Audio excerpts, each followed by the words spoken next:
What's up, guys? Welcome back to the Kind of Funny Gamescast. As always, I'm Tim Gettys, joined by one of the coolest dudes in video games, Greg Miller.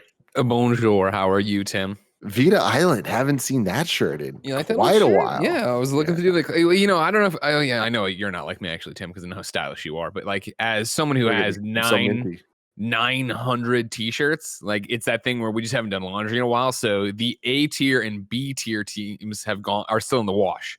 And so today it's one of those things of like digging out, like, oh, I haven't seen this shirt in forever. Oh, Vita Island, haven't seen that shirt in forever. What's up? Yeah. Now, blessing, you're too young to remember. The Vita was a handheld PlayStation made, and it was very cool. Wait, like the Switch? Honestly, it was a lot like the Switch. There was a port at the top that you thought would have actually plugged into a TV and been actually exactly the Switch, and it wasn't. Whoa. Did PlayStation make games for it?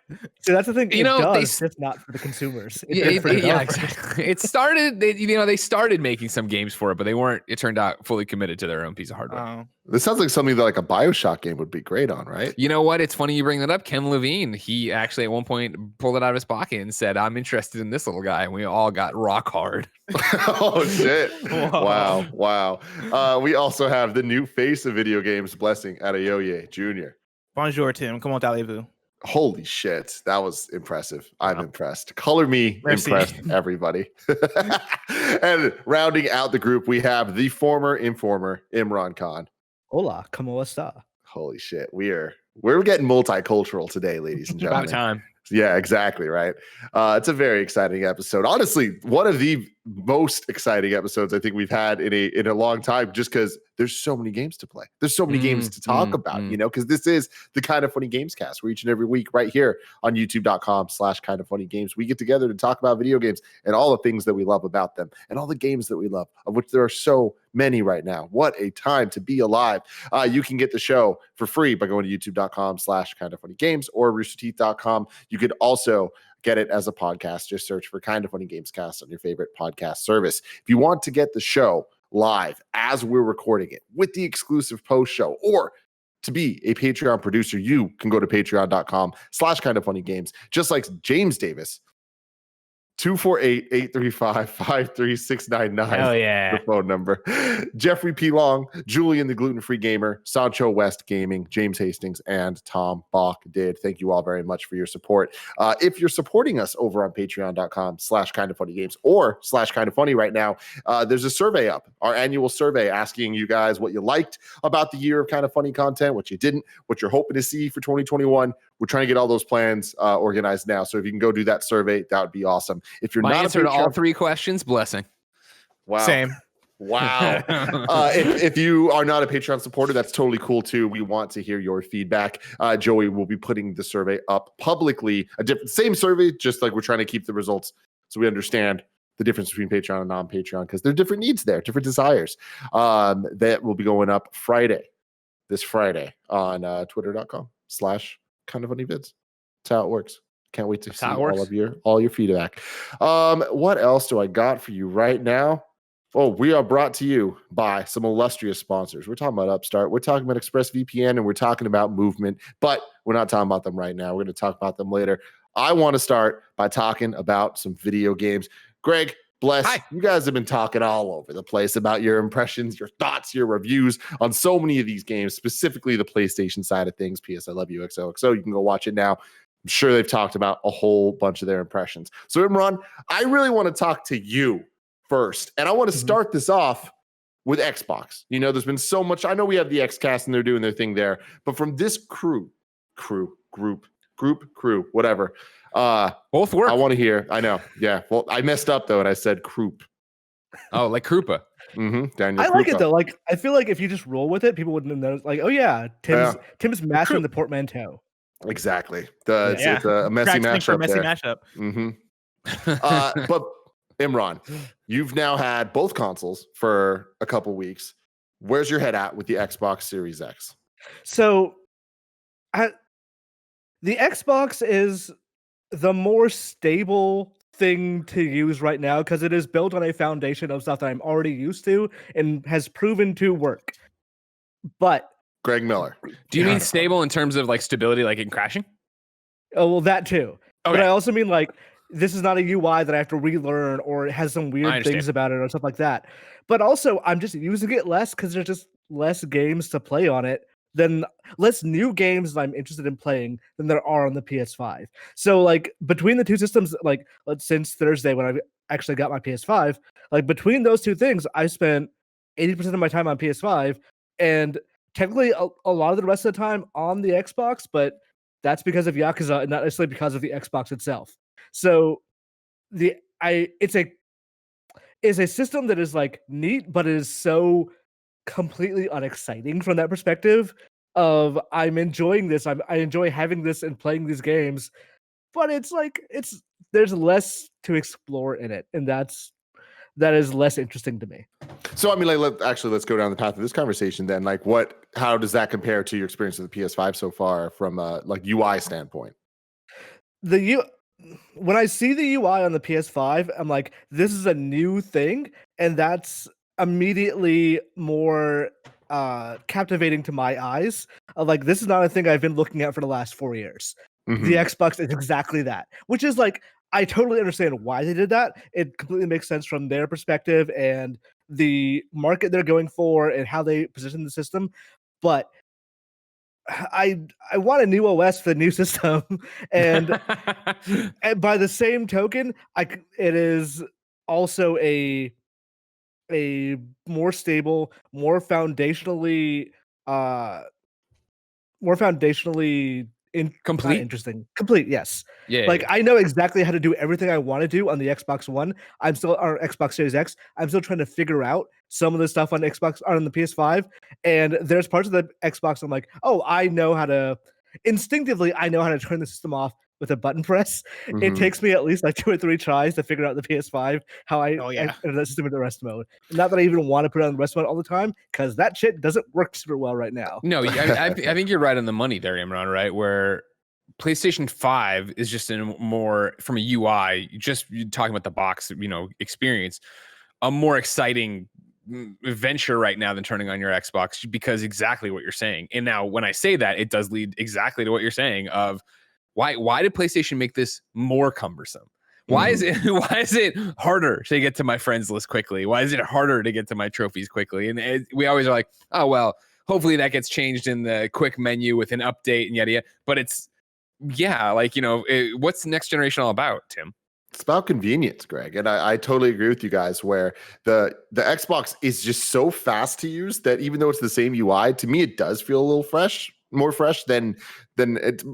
While not exciting, I do think that it's fun to use. And I think it's just because it's so zoomy. I like, and this is how it was on Xbox One as well, but the way that there's surround sound even to the menu clicks, like when you go from the left side of the screen to the right side of the screen, the sound kind of goes over or up and down. You kind of hear it. And I'm like, it's just little things like that makes it feel premium. Like it feels like a good experience that I think last gen, it couldn't keep up with. This gen, it's like, oh, cool, man. I'm zooming through the menus. Like when I'm going to Game Pass and looking at all the options, it's like, there's a lot of cool stuff here.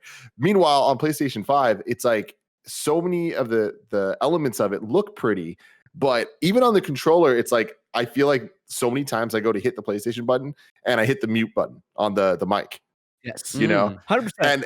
And it's just weird where it's just like, I'm sure over time I'll get used to that stuff. And it's just, we're so used to a controller feeling a certain way. But for right now, it's kind of little tiny things that never get quite annoying, but I notice it every single time it happens. And what you guys are talking about finding the power, or like right now I'm playing Miles and I'm trying to like figure out the trophies I need to platinum. Just doing that seems like a little more complicated than it should, especially when there's these beautiful cards taking up the middle third of the screen. It's like, this thing is so smart, but it seems to be showing me the things that I'm not looking for. It's like the usability, right? Where it's, and I understand 100% that not whoever's designing the PlayStation UI or whatever and jumping into how trophies should work, you'd love it if they were as into it as all of us are and use it. There's no way. You have to release this shit to the public to really get the things. But it's exactly what you're talking about, Tim, of like who in their right mind thought it was a good idea to blow up PlayStation trophies so I couldn't just see them in a list and at a glance scroll and be done with it. Cards, fine. I quick menu, the cards are there. They're showing me, that's fine, whatever. When I drill into my trophies, the fact that it is still laid out in these tiles across the way, and it's like you scan, like it's great being able to sort by what you haven't collected. So, like that's amazing. Why not put it in a list? Why not make it easy? Why, before where it'd be to go through a hidden trophy, you just hit square over it, right? Now there's even more to get into to dive in to see the trophy. To go in. Yeah. And it, you know me, I'm not a trophy guy, right? But they present this stuff as if they do get it and as if they do care and they want you to care about trophies because they present them in these beautiful cards with all the hints and the tips and the all the information. I just feel like the information is never the information I'm looking for at that moment. Sure. And like that gets kind of frustrating, especially when more often than not, when I hit the button, I want to actually get to the quick menu at the bottom. I don't want to be on the cards, right? And like that kind of gets frustrating where I'm like, just flip it. Like the cards should be optional. And I know it sounds like we're being super nitpicky about this, but like this is something that I, again, have never been truly frustrated by. But every single time I notice it's happening, and every single time I'm asking why. And that's just where we're at with this generation, where everything's so fast and everything works so well that when things don't work well, it's like, but why? Yeah. But it's like you guys have been always saying, like, next gen's about convenience, and like there's aspects of that UI that just seems like so anti-convenient of, okay, I can adjust everything on the bottom bar except the stuff I want to adjust. Like I can't move the power bar like, to the default section. It's like, oh, if you want to move around these 3 things, you can. Like, no, but what about the rest? Why are those things not allowed? And really quick, just a question. That's Boss Baby, the Bear Courtney comment on the 1s and 2s. How you doing today? I'm doing all right. The question I have, like, as someone who likes to, capture screenshots and some gameplay here and there, and I'm usually not one to like immediately post it. Like, I want to keep playing and then I'll go back to it later. There's no like actual capture app at the home screen. Like, I have to go. Oh, there is. Because the only way I can fucking find it is going to storage and then going to the. Where is this thing? It's you know what, I showed Blessing this. I'll show you. You're gonna feel like a horse's ass, of course, because of course you have. Am I gonna feel like a horse's ass, or should PlayStation feel like a horse's ass? PlayStation could. It was clearly it's gonna be a dunk on PlayStation. You have the games and media, so of course to get to your media app, you have to scroll all the way in, go to your games library, find your capture gallery there, and then once you open all the way at the bottom. Once that you open that, it'll keep it in the carousel as long as you keep using it before it gets knocked out by another game. So it's in the games library, but it's all the way at the bottom? Yes. What the fuck?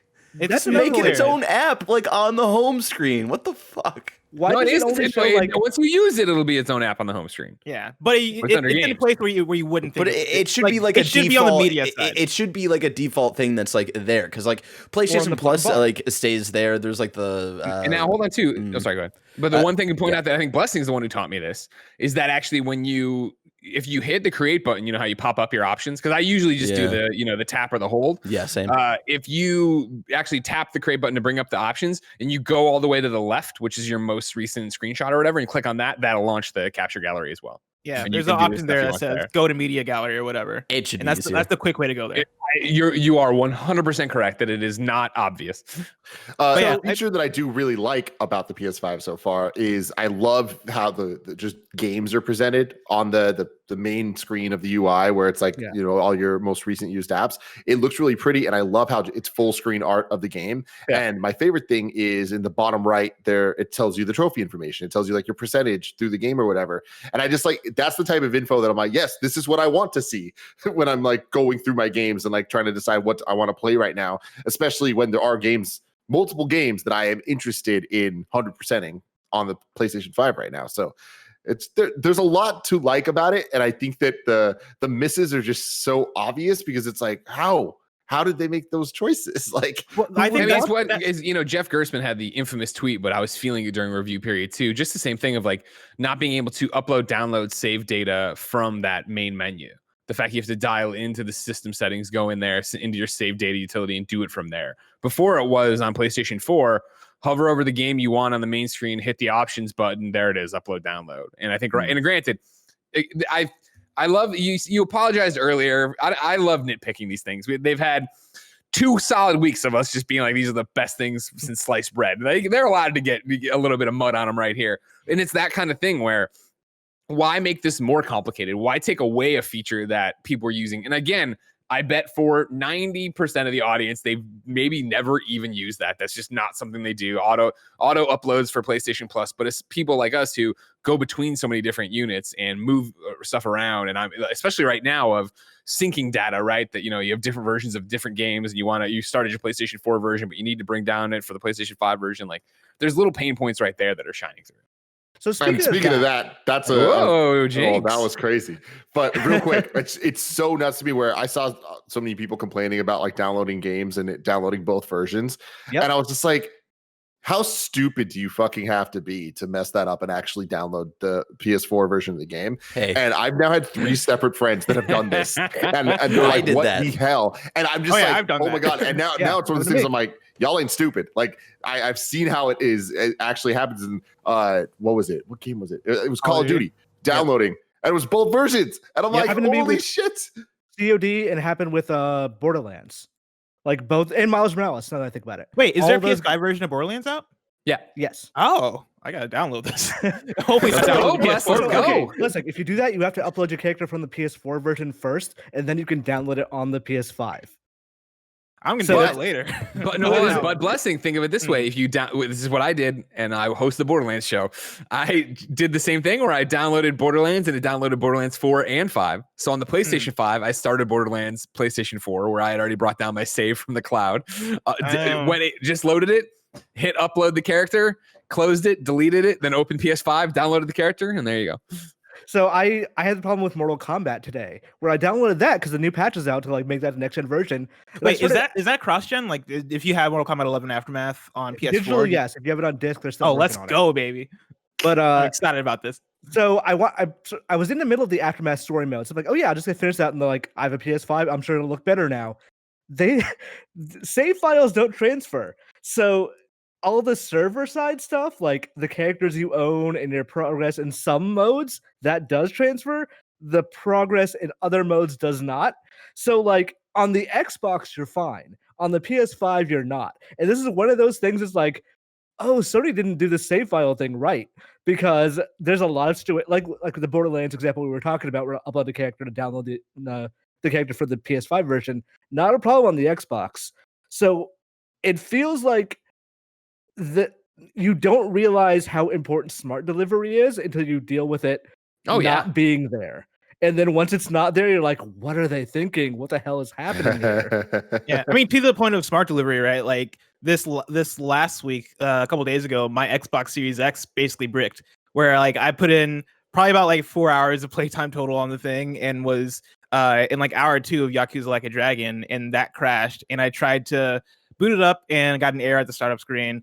Tried to factory reset it, wouldn't work, and did like a whole bunch of different stuff. Reinstalled the OS, didn't work. Ended up having to like hit up Microsoft support, and thankfully they've sent me a new Xbox, which is a bummer. But to shout out smart delivery, like once I packed up the Xbox Series X that wasn't working and plugged back in my Xbox One X because I was really craving some Yakuza, it picked up right where I left off. Like the save was there. Like I didn't really have to worry about anything whatsoever in terms of, all right, am I getting the right version? All right, do I own this? Like, no, everything was automatic, which is awesome. Mm-hmm. That's great, man. And that's been my experience as well, just with all of it, where I'm like, damn, the Xbox stuff just fucking works. And it really is nailing home the convenience side of what we've been talking about with next gen. But moving on from the UI and all that stuff, Imran, you played a couple Xbox games. You told me you're talking about Ori and Gears 5, like focusing on those older games that you've had experience with before. What's your experience like now? So I was able to borrow a monitor from my upstairs neighbor who has a 120 hertz monitor. And I'm like, fuck, I want to try out Ori and I want to try out Gears 5 on this thing. So I borrowed that and I plugged in the Xbox to it. And Ori has 2 modes. It has a 120 frames per second mode at 4K. And it has a 6K 60 FPS mode. I tried both of those. One, I think it was with you, Blessing. I was questioning like, what's the point of 6K on like an Ori thing?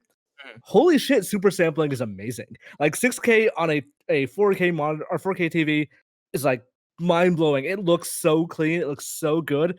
That game it looks like an actual generational leap over when we played Ori early this year. And whatever game can get away with doing that, like I would totally try that out. Also equally amazing, 120 FPS. I was skeptical of how I was also at the point where like I'm not going to buy a new TV for 120 FPS mode. Like I'll deal with it at some point. When I do eventually get a new TV in like 3 or 4 years, it'll be cool. Now I'm kind of considering, what if I spent $2,000 on a new TV or something? Because it is legitimately like, I couldn't believe my eyes of how amazing that looks. So I also played Ori in both the 6K 60 and the 120 frames per second to try to see the difference. And I agree with you that the 6K was insane.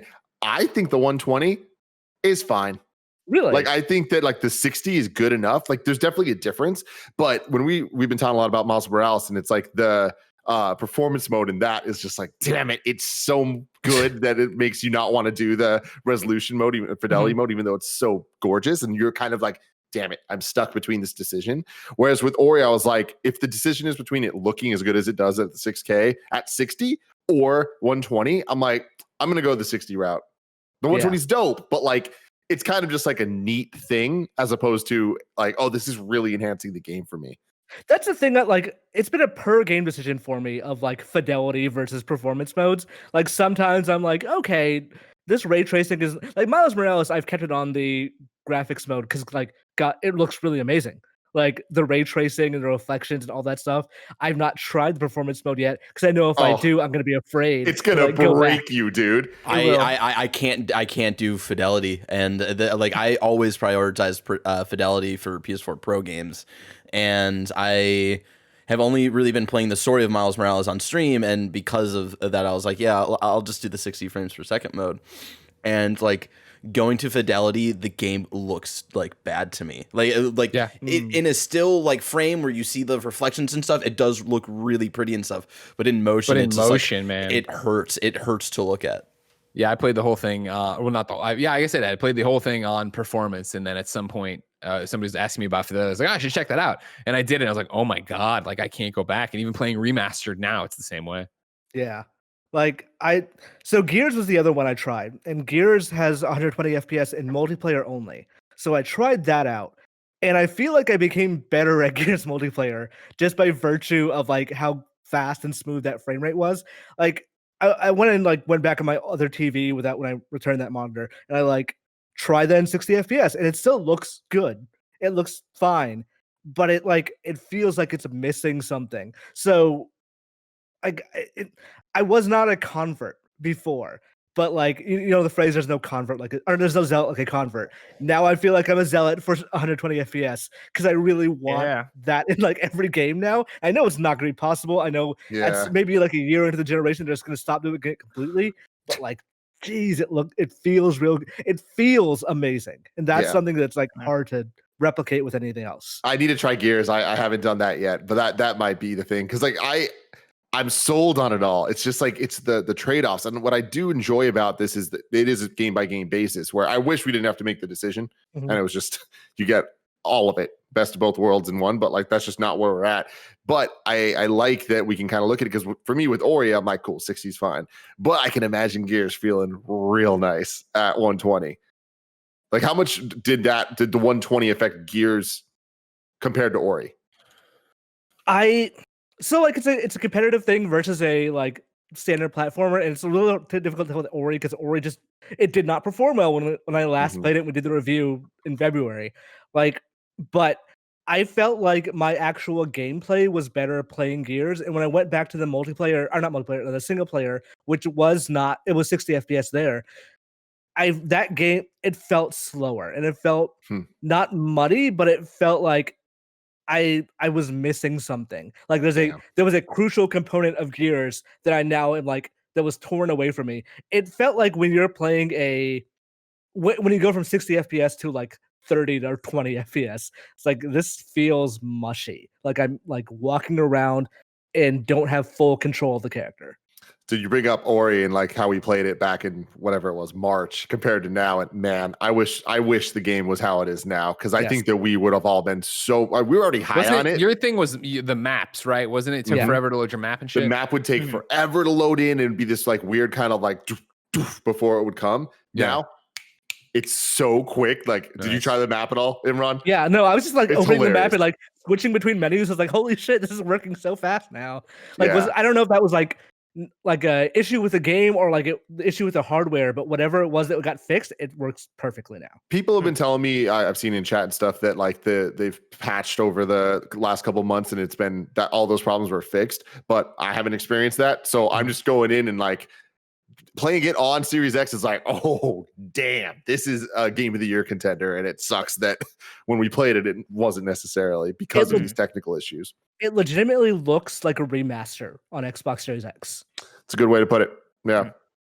It's very cool stuff. Other Xbox Series X games, Tetris Connected. Who here's been playing that? So I love Tetris Effect. I like that was on my PS4 bar the entire time it was released. Like I would just occasionally just go in there and play a little Tetris every so often. Tetris Effect Connected, they add the multiplayer mode, and Blessing, you've also played this.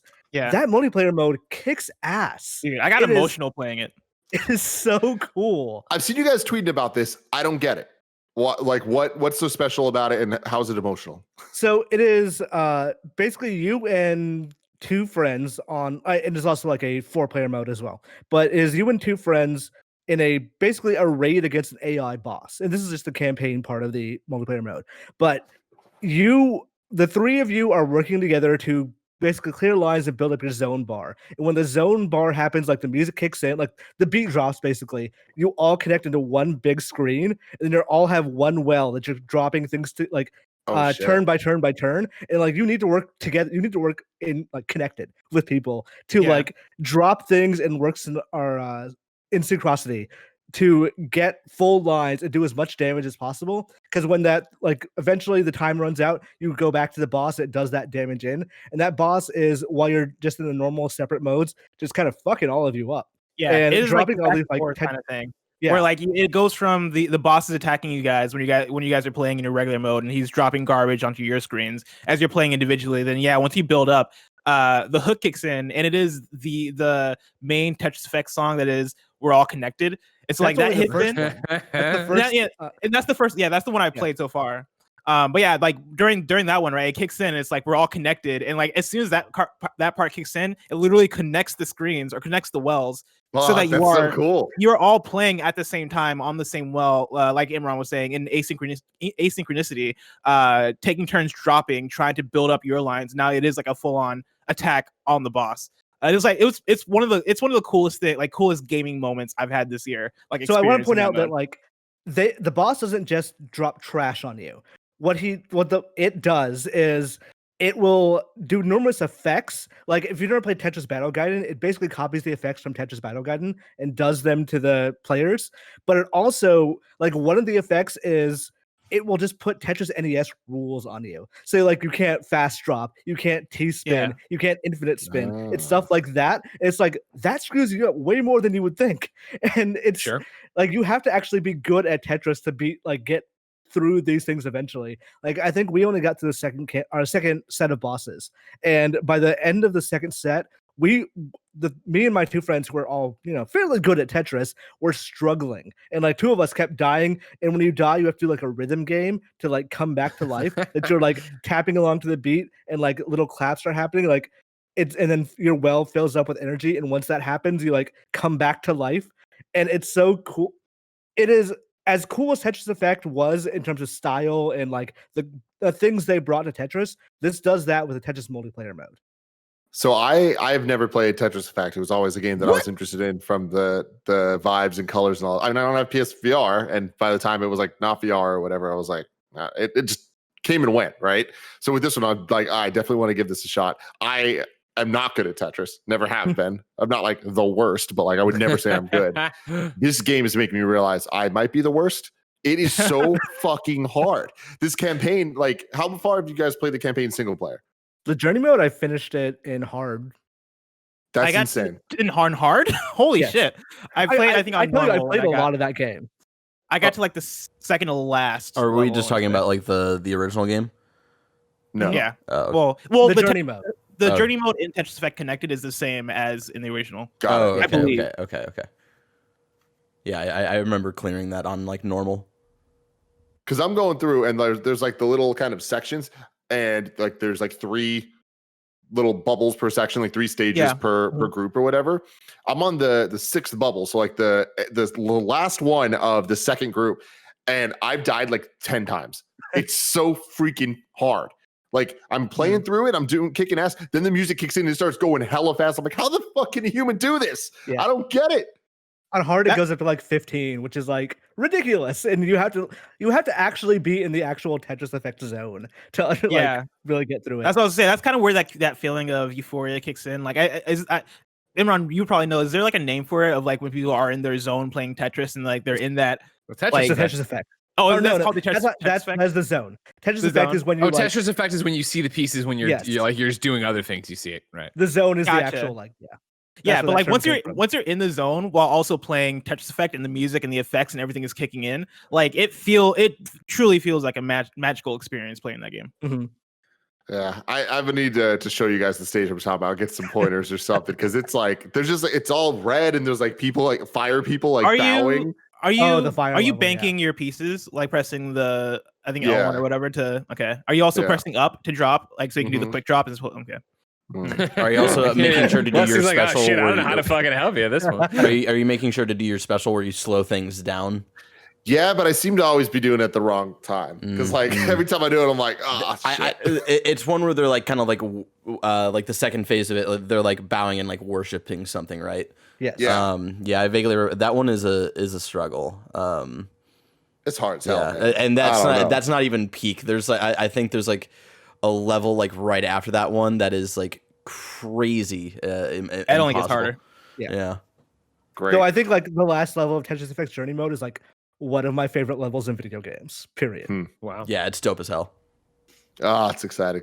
Well, moving on to something that's a lot easier and definitely more my speed. I want to talk about Astro's Playroom because my God, what a video game this is. I'm sure that like we talked about this a lot in a lot of different places, but I platinumed it. It's my second platinum ever. I loved every second of it.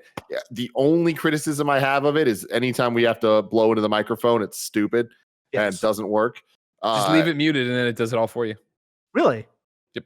Yeah, I learned that out to the fact. I went to platinum it over this weekend, and I was playing it wearing my Pulse 3D headphones, and so every time I got to a part where we had to blow a thing, I would take off my headphones and then blow into the headphones so it could get the audio to like actually blow the thing, which was frustrating. Wait a minute. If you have the headphones on, does that you need to blow into the headphones, not the controller? Yeah. That would make sense. You need to blow into whatever the mic is. I'm sitting here with I had the headphones on, and I'm just like, I ended up the way I get through it, I have to scream. That makes sense, though. That's awesome. Yep. God, I wish we had B-roll. You there. Yeah. Oh, that's so stupid. But what an experience, man. I love the nostalgia. I know we've talked about this a lot, but it feels like a Nintendo game. Like there's a love for the PlayStation legacy that is throughout this entire game. I said I only have one criticism. That's the mic. The other criticism I have is like, I wish it went a little further. Like when we get to the end, the final boss was such a tease. One of the coolest things ever. Don't want to spoil it for people, but I loved that. I really thought we were going to keep going. Like I thought, because like there's a moment where it's like you kind of go back in time, and I thought that was going to be like, okay, we're going to go through the ages, but it kind of just stopped, and then the credits went. I'm like, all right, I can't even be mad at it though, because that was dope as hell. But what a fun game to platinum, man. I love the challenges they give you. There is the right amount of stuff to not ever feel like you're wasting your time. I love the way that it not only shows off the DualSense and kind of like what makes PS5 special, but even the way the menu works of when you're going back into the levels to collect all the things and like find the stuff that you missed. It's so easy to jump into the specific parts of the levels that you need to go to, and it's so fast where I'm like, this game's really showing off the magic of the PS5 in a way that, cool, we just spent a long time talking about how the Xbox menu feels snappy and stuff. It's like we're seeing it in game here in a way that the gameplay backs up the power of the next gen systems. Yeah, it's clearly made by people who love PlayStation, and like I've been playing games for 35 years at this point, and to me, PlayStation's always felt like something that like came in the middle of, it probably came when I was like 11 years old, but it feels like something that came in the middle of my life and not something I have like nostalgia for like I had for Nintendo necessarily. But this game made me realize I'm really a lot more nostalgic for PlayStation than I thought. Like, there's so many little reference. There was a point where you come across the FO7 reference, and even though it's like, as far as references go in that game, a little lame, because like clearly Square is so weirdly protective of that stuff, I almost like choked up a little of like, oh shit, I remember this. This hits me in a way. And Astrobot does that so well that it like when I tweeted, and this was controversial, I guess, that it out Nintendo's Nintendo in some way. Wait, you Imran Khan tweeted something controversial? I don't believe it. And like it's not everything. Like the level design is not like a Mario kind of thing. It's not quite that level, but they're getting. If they made an Astrobot game and they said we're gonna go after Mario for this one, we're going to, and I think the speedrun levels actually get kind of close, honestly, but they're not quite there. But if they did that, if they really went for it, I think that would be like a banger. That would be like one of PS5's best games. So I really hope that they take this foundation and make something they really go for it next time. Because I legitimately think this is one of the best foundations I've seen on a launch system for a next game. I mean, even the intro bit that we've seen Fixer's video of him freaking out about it and stuff, but like that experience, every single time I've seen or heard somebody start it up, and you see the DualSense, and it like goes through all the things of like the little guys running around and all that stuff. It's like, this is so freaking crazy. Like it reminds me a lot of like Wii Sports. Like when people played it for the first time, there's just like a magic to it. And I definitely didn't expect that Nintendo magic, Disney magic, PlayStation magic. Like that's weird, but they really, really pulled it off for this. And every step of the way you're talking about the level design, I really enjoyed how it rewarded you so much for exploring the levels and just kind of going around with all of the little videotaping situations going on with the PlayStation stuff, where it like once I saw that Final Fantasy thing, I was like, oh wow, this is cool. And it opened my mind to like, there's gonna be a lot more of this. And then you see Dante shooting, and I'm like, I didn't expect Dante. Like, I love how weird and deep some of the references get. Not that Dante is like the weirdest or deepest, but it's not going to be expected in a PlayStation game, right? Yeah. Like they kind of went pretty hard on the third-party stuff that I'm happy they did, because that really is part of the nostalgia of PlayStation, is especially the PS2 generation is so tied to third-party games. Well, I think that's like I want my job to be on that design team and like make little references of little Astrobots and like the various games they could be. Dude, whoever had that job was thriving. Like they're having a great time at work. Well, I love that it was like such a coming out party for Astrobot, right? Because Rescue Mission was fantastic, but again, in the walled garden of PlayStation VR. So if you didn't have it, you didn't know. And also, I think it's for the mistake that, or the mistakes made, but overall, the mistake that PlayStation All-Stars Battle Royale was, which was them being like, no, we have our own Smash Brothers. We have our own, we have a lineage and a roster that deep that we can do that. And just tossing Sweet Tooth and just tossing Sweet Tooth into a level and having Parappa the Rappa, the dojo, wasn't enough to drive that home. That was a miss, right, for what PlayStation nostalgia actually was. And Astro's Playroom is PlayStation nostalgia perfected, because it gets to break the fourth wall and it gets to be about the actual console and controller and effects you had there, right? I mean, even at the end of that, when you've platinumed it, and not even if you had platinum or not, but I know we all had the same experience. When you go down to PlayStation Labo and you have all the consoles there, and even though it's tied to trophies, running around and punching them and seeing like, oh, the UMD pops out, or this, it turns on the screen. It suddenly became, oh shit, this isn't even about getting that trophy. I want to see what everything does. And running around and interacting with the iToy or PlayStation VR or the evolution of the aim gun up top, right? Like there was so much cool shit there. And it's for some reason it's interesting. I've seen it be a lot of people pop the platinum here, but even a reference so nerdy as to run over and punch the Sony Interactive Entertainment billboard, have it fall down and it be the Sony Computer Entertainment International America, and then have the little Astrobot run over and put the thing back up to like signify the name change from a few years ago. Like, yeah, that's fucking like you if you get that joke, you listen to Podcast Beyond. Like that is like, you are a fucking hardcore PlayStation person, and that's what they made that for. They didn't make it for, it works, but they didn't make it that entire thing and the experience and all the love they put into it. They didn't make it for the person who, oh yeah, I had a PlayStation in college. Me and my friend loved Metal Gear. Like that's there, and you'll get that reference and great. But this is for people who stuck around and miss. For me, it's the thing that made me it was so bittersweet because it reminded me so much of PSX and made me miss PSX so much. Even like building the puzzle wall and having this amazing artistic timeline of PlayStation's history. I was like, this is rad. And I remember things like this at PSX. Yeah, it took me playing Sackboy Big Adventure and then coming back to Astro and then platinuming it to be like, okay, no, this is perfect. Like because when I first played through Astro, I of course adored it. I thought it was cool, but I was also like, man, it'd be great if this is a full game instead of a 2-hour tech demo-ish sort of thing. And having played through both games and now having played through and gotten all the trophies in Astro, I'm like, this. And I think Tim, you said this before, that like this is the best tech demo like for a console of all time, like easily.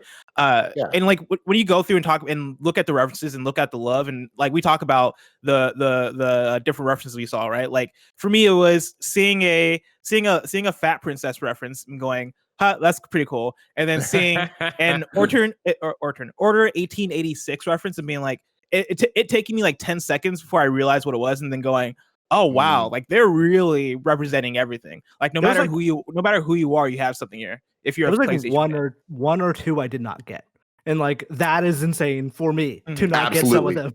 Dude, I'm right there with you. Greg, what you're talking about like, man, this is nerdy. I love that there were things that I'm like, I don't get this, and if I don't get this, who the fuck is getting it? Like that is awesome. That like they really, really cared, and like to the point of it being like them making references like the rubber duck.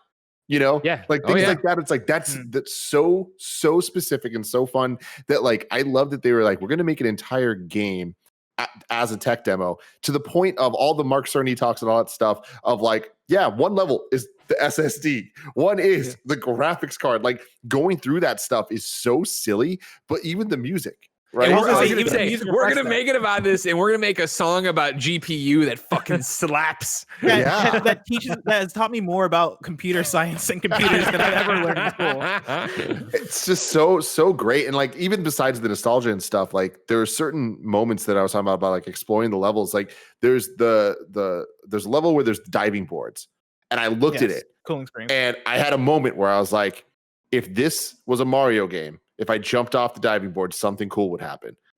And then I did, and a trophy pops. And I'm like, God, this is great. Like, they just get it. They just really get it. And I also like how, I don't even want to say short this experience is. Like, it's the perfect length. I really, really love this for what it is. It kept me on my toes. And it kept me wanting more to, like, keep playing. And I'm like, all right, well, I'm going to replay that bit again because I missed one of the things. I know there's an artifact and I want that PSP. I need to get the PSP.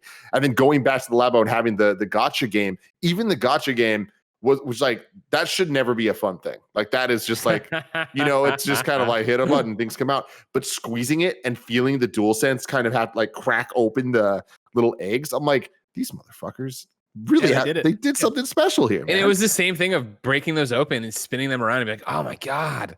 Like they see them they see the Astro, and it took me forever. Well, not forever. I guess I just did it in giant blocks.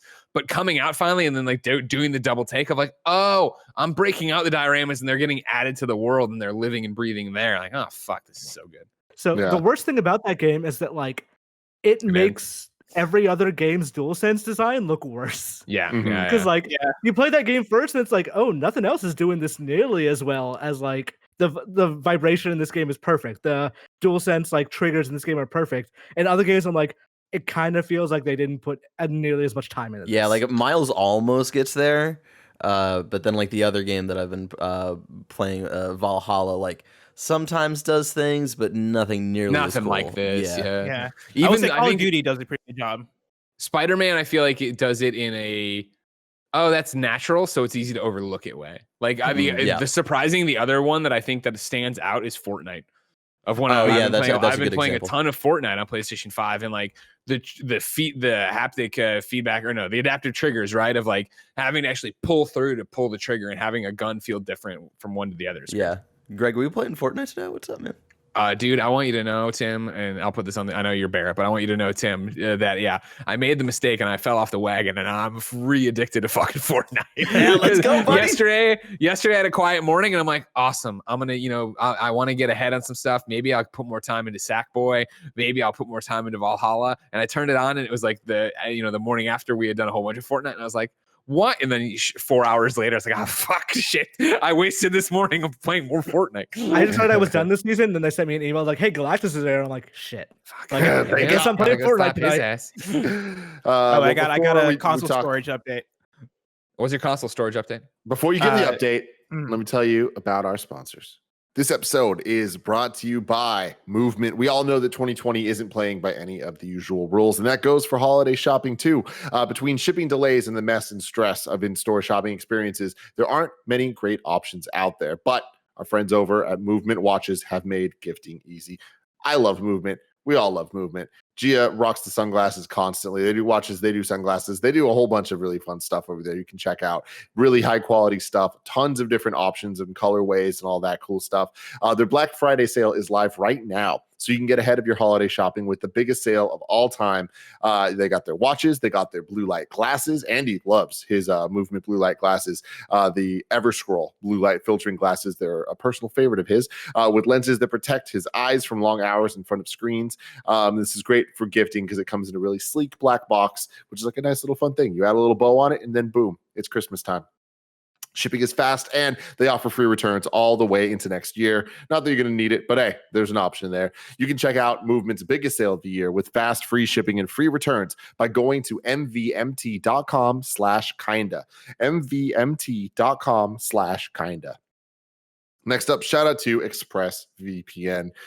It is November right now, which means we're getting real close to that Christmas spirit, that holiday times. It's time to start watching Christmas movies. But if you go to Netflix and discover your favorite Christmas movie's not available, you need to get ready to have your mind blown. You can use ExpressVPN to watch any Netflix library in the world.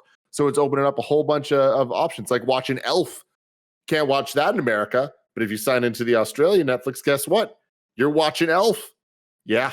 Pretty cool. It's not just Netflix. ExpressVPN works with any streaming service, Disney Plus, Hulu, BBC iPlayer, you name it, it works for you there. There are hundreds of VPNs out there, but the reason that we here at Kind of Funny use ExpressVPN to watch is because it's never any buffering. It's HD. It's super fast. It just works. It's great. It's safe. A lot of privacy stuff going on. It's fantastic stuff. If you visit the link right now, expressvpn.com/kindafunny, you can get an extra 3 months of ExpressVPN for free. Support the show, watch what you want, and get your holiday fix at expressvpn.com/kindafunny. expressvpn.com/kindafunny. And finally, shout out to Upstart. There's a lot of economic chatter right now about the state of marketing. Is it recovering? How long will it take? Not marketing, market. The market. Everybody, is it recovering? How long will it take? Have we seen the worst? But if you're struggling to pay off high interest credit card debt, you can't wait for those answers. You need to take action now, and you should be doing that with Upstart. There's actually something you can do today to help fight off high interest credit card debt. Upstart is the revolutionary online lending platform that knows that you're more than just a credit score. One of my really good friends had a lot of credit issues, used Upstart. It consolidated all of his debt into one payment that he has to make every month. It just made it easier to wrap his head around, and now he's debt-free. Over 500,000 people have used Upstart to pay off credit cards or meet their financial goals. You can see why Upstart has over 6,000 five-star reviews on Trustpilot, and hurry to upstart.com/kinda to find out how low your Upstart rate can be. Checking your rate only takes a few minutes. That's upstart.com/kinda. Your loan amount will be determined based on your credit, income, and certain other information provided in your loan application. Not all applicants will qualify for the full amount. Upstart.com/kinda. What's the update, Bless? I hit download of Mortal Kombat 11. I've hit max on my SSD, and so I gotta delete something. This is only next gen games too, so we're already there in terms of storage. I'm very sad about it. Looks like I'm deleting bugs next. What game do we want to talk about next, guys? Anything come to mind? I kind of want to talk about Yakuza. Ooh, let's do it. This is my first time Like actually being into a Yakuza game. Yeah, Yakuza Like a Dragon, being the Xbox Series S or Xbox Series X like premier next gen title. It feels like, and I'm digging it. Like Yeah, it's great. Like it reminds me of Metal Gear in the way that I am mostly watching this game rather than playing it, and I am totally down with that because the story is awesome. The main character is his name Ichiban. Yeah, Ichiban Yeah. Kasuga. Ichiban is awesome. Like I really like his character. I'm only in chapter 2 so far, and so I'm a couple of hours in, but he seems awesome. Where they go with the story in terms of setting up the premise and setting up like what the thrust of the game is going to be. I'm sure I'm not all the way there yet, but for where I'm at, I'm like, this is all interesting. Imran, where are you at with it? I am mid chapter 5. I've not played nearly as much as I want to because like there's just been so much coming out that like I keep coming back to it. I keep like every time I come back to it, I'm like, oh yeah, know why this game is so great. And then I, take a pause for a little bit and play something else. But like I think where I am right now, I just opened up job changes. And I did not realize that job changes allow you to change costumes. So I changed Ichiban into a beat dancer. So now he's wearing, I don't know if you saw me tweet that earlier, but he's wearing like a full on like hip hop gangsta outfit. And it's fucking hilarious. Oh, that's awesome. And, this game is so where you are, Blessing, it's still like a mob story. But after that, it's kind of like unfolds into a different thing that like Yakuza games tend not to tackle that often. And that so Ichiban, the main character, he grew up in a soapland, which is a Japanese brothel, basically. And the game basically has this tone of there's these people society throws away, like the homeless, prostitutes, elderly, retired, like that just are not talked about all that often, that Japanese society just rather not look at. And Yakuza 7 is about like they're mistreated. So they're not treated societally or well in society. So let's talk about them. Let's put them front and center. Like there's a protest group of people trying to eliminate the sex workers in Yokohama, which is where most of the game takes place. And they had this speech about how would you feel if you were the son of a prostitute? Like you would hate that. Like those kids deserve better. Ichiban takes real exception to this because he was raised by prostitutes. So he gives this kind of impassioned speech about like I had no problem with it. Don't presume that you know best for these people. And it's a really interesting thing, and it takes this game from like just this general, very complicated mob story that the previous games have been about to, and it still has all that mafia story stuff, but it's more about the people and the characters in it. And it's not just about like one superhero Japanese person that could break through walls. It's about a guy who is reasonably strong, but he needs people around him, and he is a fully formed character in a way I did not expect. Does it continue to be mostly cutscene, or does the game? Welcome to Yakuza, Blessing. Because here's the thing: if it does, I'm totally okay with it. Because legit, like this is like the one game where I can make lunch or make dinner and eat while playing the game, and I find that awesome. Your Xbox will probably dim during a lot of parts of that game. Of just you not touching the controller and like that's the game. That is like it is. I am used to it. I can imagine some people are going to be like, this is a lot of cutscene for what we're getting. Because like sometimes you walk 3 feet, it's like, oh, another cutscene. But yeah. And that's what it's been so far is like I finish a cutscene, I run to my next location, and maybe I run into one battle, and then I beat the guy in 2 moves, and then go to the next cutscene. And that's pretty much been the thrust of the game. And the story so far has been so good. I've enjoyed the performances. I'm playing with English VO, and it's not the greatest VO of all time, but like with how wacky and how earnest the story seems to be, like it all kind of fits and works for me in a way that I'm having a great time with it. I will say this: I turned on English video for a little bit, then I went to go play karaoke. The dub songs are actually pretty good. I'm surprised. I don't prefer them, but they're pretty good. How does it from a gameplay perspective? Because this one's more RPG than the other ones, right? Is this one with the turn-based situation? How for you as a longtime fan, Imran? Like, do you like this change? So once I turned off the battle QTEs, yes, it is like I enjoy it quite a bit. I miss the brawler style of it, but I understand what they're going for, and it's still pretty cool. This game has not a weird amount, because it's the focus of this game is Ichiban literally loves Dragon Quest, so that's what his life is like. And there's some Dragon Quest references in the game that are just like really fucking deep cuts. Like there's a famous line from Dragon Quest 1 where the main character looks at a body and says, "It's not responding. It's just a corpse." Last night I found a body on the ground and Ichiban says, "It's not responding. It's just a drunk." I'm like, "Oh shit!" They're like, "This is not a thing most people would notice," but you can tell that it's a love letter to a specific like cultural thing that people just. If you've never played a Dragon Quest, you'll be fine. But if you have played Dragon Quest, there's like all these references to another company's games that are weirdly cool. Huh. That's pretty cool. I want to talk a little bit more about Miles and Spider-Man, Greg. You platinumed Miles. Platinum Miles. You're replaying remastered now. I am in the throes of remastered. Yeah, I don't know if how it's working for you guys. I know I talked Blessing top level about this, and I've said it you just to friends or whatever. But like, this is the most fractured I feel like my time's ever been with a next gen console, and maybe even a fall, in the way that historically I would play a game for review and then for fun, obviously, but commit to that and be like, oh, I'm gonna have a backlog. I'm going to beat the game A, and then I'll go to game B, and then I'll go to game C, and so on and so forth. What I found this time around for some reason is I'm playing so many multiple things at once, which is great for whatever I'm in the mood for, but then horrible, I feel, for my actual progression in these games, where, I'm 35 hours into Valhalla, but then I go and fuck around and get addicted to Fortnite PS5 for a while.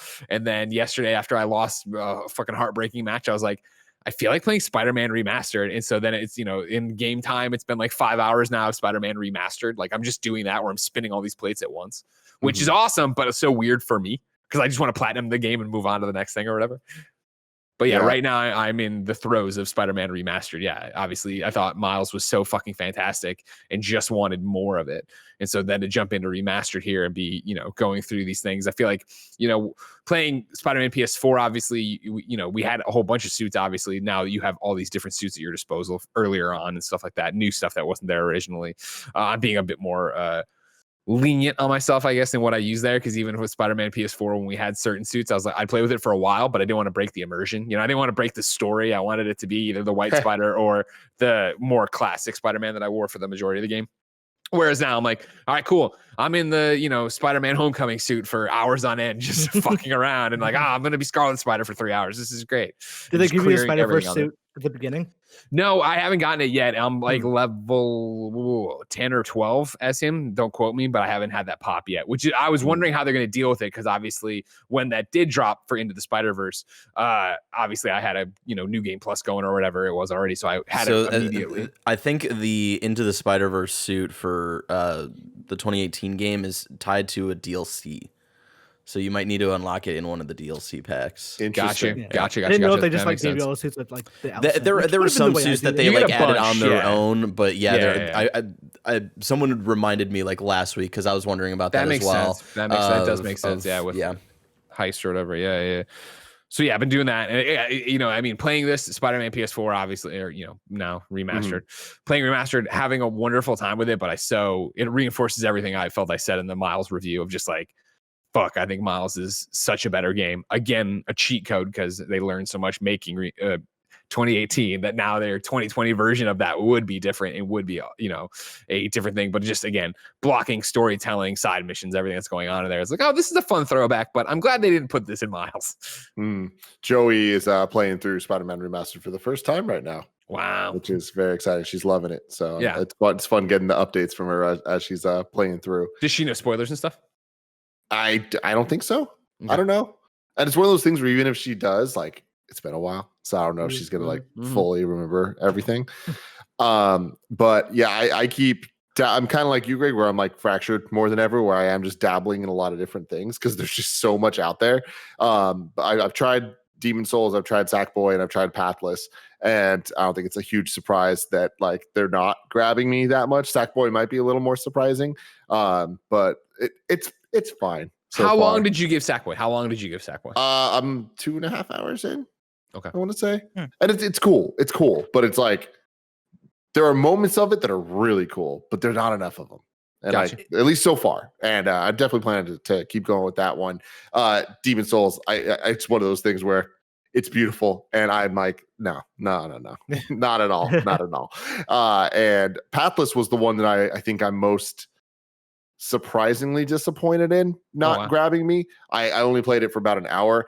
I kind of expected it to be, from what we've seen, a bit more linear than it is. Like it's more open, and like there's a lot more kind of like having to find where to go. Where I'm like, the fun thing about this game is the locomotion. It's like, when you're kind of going super fast and like shooting with the arrows, and like I'm sure I just need to like put in the work to get to those parts, but I kind of just wish it was just those parts. I really like the game when I'm running, and I don't like it when I'm not running.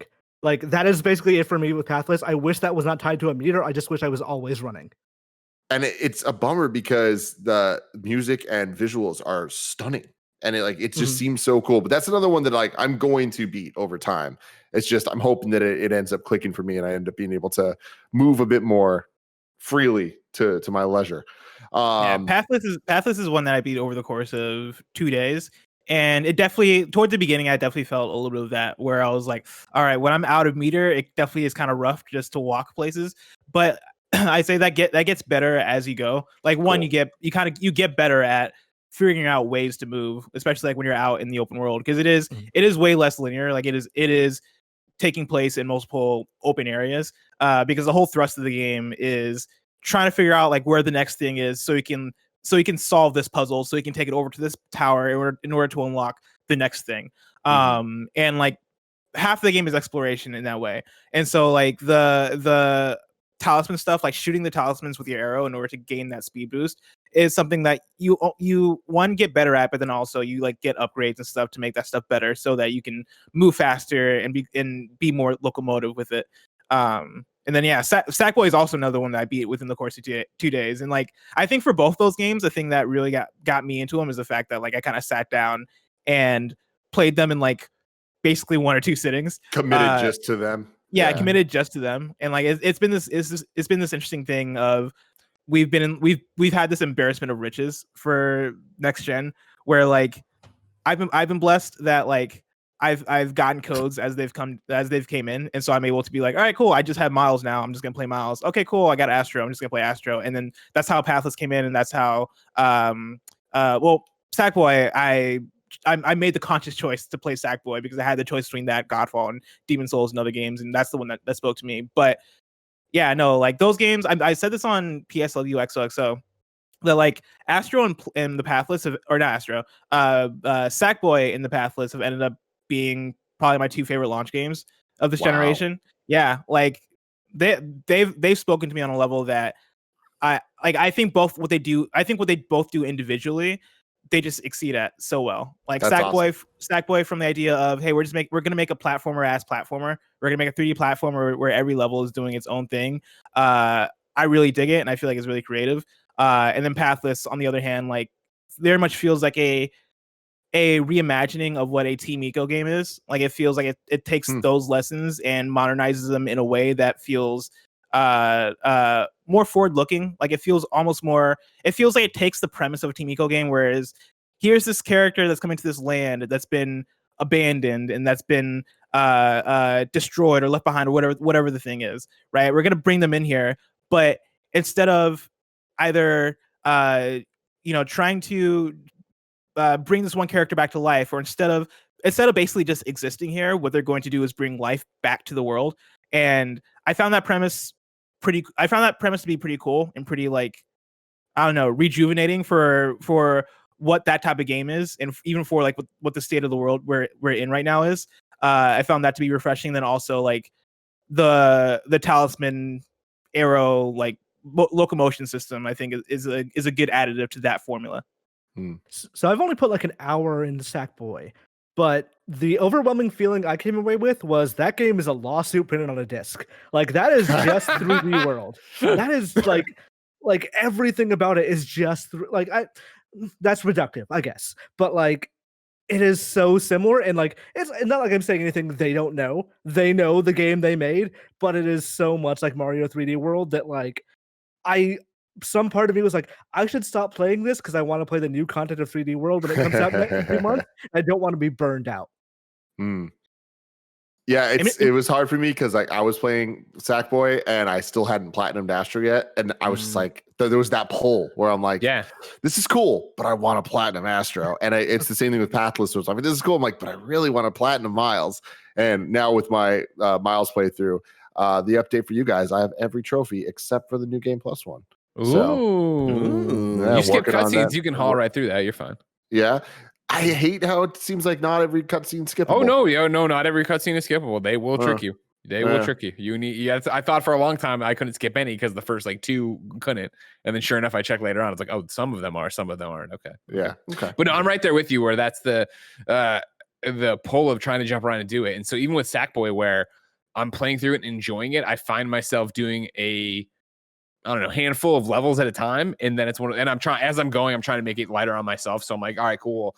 I finish it. And then it's like, I'm only missing one of the blue dots. Right. So I'll go back and find that, or I died in that run. I need a clean run, go through and do that.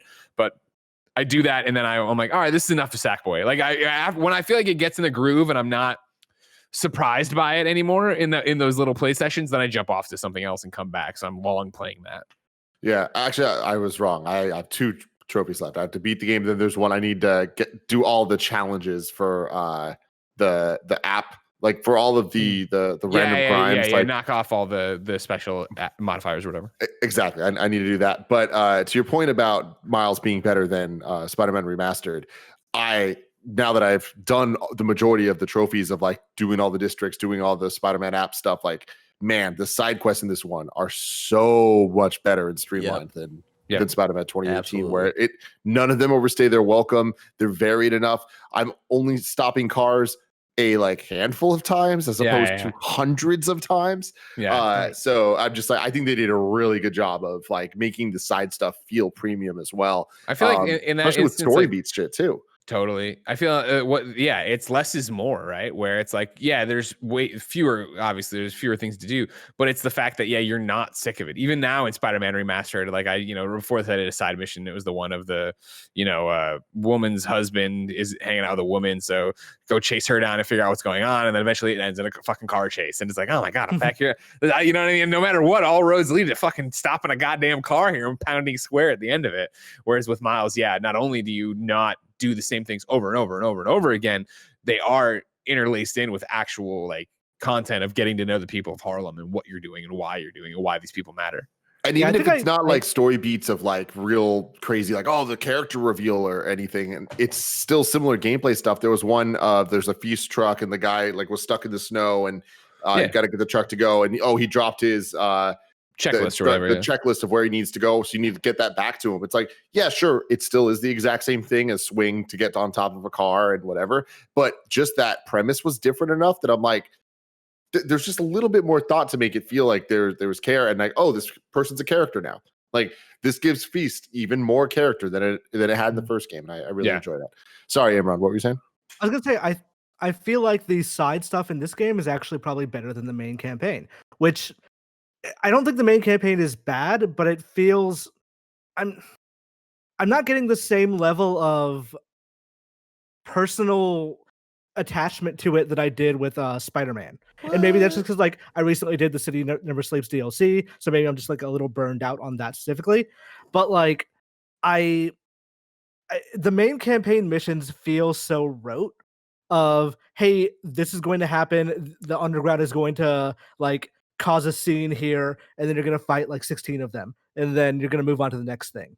And it just doesn't feel like that same level of variety and care and using the pieces in different ways is established as well in the main campaign as it is in the side stuff. Maybe I'm still like, I don't know, early maybe relative here because I actually don't know how long this game is, but maybe it changes on because I've been mostly doing side stuff and not that much main campaign stuff. Let's talk about one more game before one more game into the post show. What would you guys? Anything come to mind?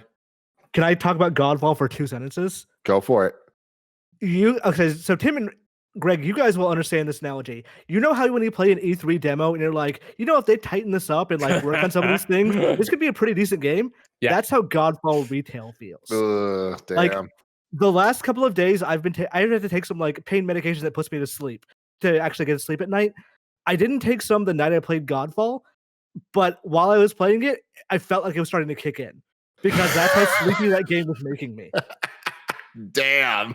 That is savage as fuck. Like, it's not terrible. It's just like it's nothing. It's a nothing game. It feels like a tech demo. You know what's this is a weird anecdote, but my group of friends who I talk about a lot as like they're gamers, they play games, but like they don't know what's coming out. It's just kind of like things are there. They're walking to a store like, oh, I guess I'm gonna buy the new Assassin's Creed or whatever the hell it is, right? Like they wouldn't know that Assassin's Creed is Valhalla this year. They just know that, oh, there's probably an Assassin's Creed coming. The two games that multiple people have asked me about, because now they all have PS5s, Bugsnax and Godfall. Godfall's a dope name. Like, I understand why that game is doing well. It's pretty too. It's a pretty game when you look at it. Like the visuals, I think it's very visually striking for what I played of it. Every time I look at it, I'm like, all right, this is appealing. Even when I step up to a boss and like the boss has like it's you're here animation kind of thing, I'm like, oh yeah, this is kind of cool. But then like I get to more story or I get to more action, and I'm like, yeah, I'm with everyone. This is all the same. Like it all bleeds together. Like I think I described it before as like it feels like a fake game in like a Seth Rogen movie. Yes, where like 100%. they're playing it on TV in the movie, and you're like, okay, that doesn't exist. That's kind of what Godfall is a bit, but it is real. And It is real. I'm also with you, Imran, in terms of like it. In so many ways, I feel like it is almost there. Like, because I think the combat is fun, and I think the feedback loop when it comes to loot and like gearing up and then going back out into combat and getting more loot and doing all that stuff, I think it's there. And like inherently, and this might just be me coming off of Ghost of Tsushima Legends, like inherently when I get that loop, I'm like, oh yeah, okay, this is good. Like I'm enjoying this. But combat itself just feels whatever. Like I see what they're going for, right? Like they're trying to make like almost like a Souls-like ish sort of what they call it, a loot slasher, looter, or yeah, something like looter that. slasher. They're trying to make like Looter. Souls-like that sounds slasher kind of combat system. They're trying to take some of the loot stuff from Borderlands. They're trying to make like a third person action Diablo, and none of it's cohesive at all. Yeah, and none of just it's named like 15 games. exactly. If you play Godfall, that's what you'll get is like 15 different games and none of them feel full or exciting. I think that's the thing, is like nothing about it is necessarily exciting. It's kind of like what I was saying about Astro Bot of like, hey, this is a good foundation. If they make like a full game out of this would be cool, but it's $70. So like buy Devil May Cry 5 instead. Astrobot is way better than the Demon's Soul. Yeah, like the same idea. Godfall, like I'll be happy with my here. money spent on Astro over Godfall. You were better off playing Astrobot for free. Like if the two prices were exchanged, I would still recommend Astrobot over a free Godfall. Wow. Well, there you go, everyone. This has been the Kind of Funny Gamescast. We're about to do the post-show exclusive for patreon.com/kindoffunnygames supporters. We're doing another classic episode of Bless Who. Will Greg reign supreme? We'll have to find out in just a second. For everyone else, love you guys. Bye.